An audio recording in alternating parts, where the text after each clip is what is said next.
পড়তে বসছি, পড়ার ভিতরে অনেক কাজ করলাম, মানে পড়তে বসে 2-3 বার তো উঠাই লাগে।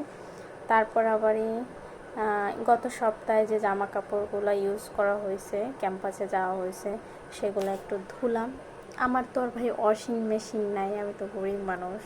আমার জামাই আবার ওয়াশিং মেশিনে জামা কাপড় ধোয়, সেগুলো আবার আমাকে বলে।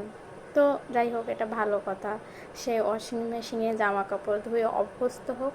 তারপর হচ্ছে দেশে আসবে যখন, তখন আমাকেও যাতে ওয়াশিং মেশিন কিনে দেয়। কিন্তু দিবে না আমি জানি, কারণ কারণ অনেক কিছুই হতে পারে, এত কারণ আমি উল্লেখ করতে চাই না, বলতেও চাই না। সে বুঝলেই হলো। তো এখন এই যে চেয়ারে প্রথম প্রথম টেবিলে পড়তে বসছিলাম। টেবিলে পড়তে বসে ভালো লাগতেছিল না, পড়তে পড়তে পড়তে পড়তে আমার মাজা যন্ত্রণা করতেছিল।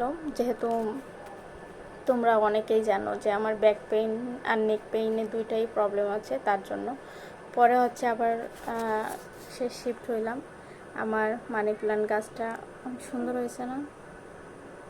ওর এটা পাতা এখনও ফুটবে, একটু সময় লাগবে, যেহেতু নতুন গাছ আনছি, এই আর কি।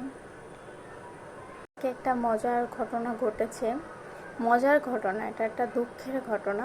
দুঃখের ঘটনা এটা যে আমি বাসার সব কাজ করে ফেলছি, মানে সব কাজ বলতে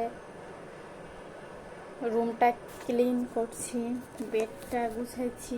যেহেতু এখন একা একা থাকি, সব কিছুই নিজেরই করতে হবে, কোনো প্যারা নাই।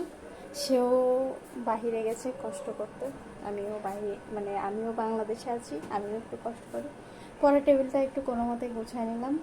যেহেতু ওই যে প্রত্যেকদিন পড়া হয়, বই বার করা লাগে, প্রত্যেক দিন বার করে। তারপর হচ্ছে রুমটা আজকে পরিষ্কার করছি, পরিষ্কার করা বলতে একদম ক্লিন করে ফেলছি ধুয়ে টুয়ে। জায়গাটা তো সবাই চিন্তা, একটা দরজা ছিল, ওইটা আবার আমি আগা মাথায় এরকম লাগাইছি। এরকম একটা দরজা আছে, পুরো ফ্ল্যাটটা হচ্ছে ছিল আগে একটা ফ্ল্যাট, পরে তার সিস্টেম করে 2টা ফ্ল্যাট করে দিয়েছে, ছোট ছোট বাসা করেছে। এটা আমাদের জন্য খুব ভালো হয়েছে, যারা আমরা বড় বাসা নিতে পারি না, আমাদের জন্য ছোট বাসা অনেক পারফেক্ট হয়ে গেছে।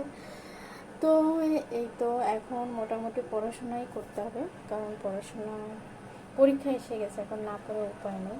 আমার মানি প্ল্যান্ট গাছগুলো মোটামুটি অনেক ভালো হয়েছে। এই যে আগের যেগুলো ছিল ওইটা আবারই আরেকটা টপে লাগাই দিছি, আর এইগুলো আছে। আমার মানি প্ল্যান্ট গাছ অনেক বেশি ভালো লাগে। টাকার গাছ লাগাইছি, দেখি কবে টাকা দেয়।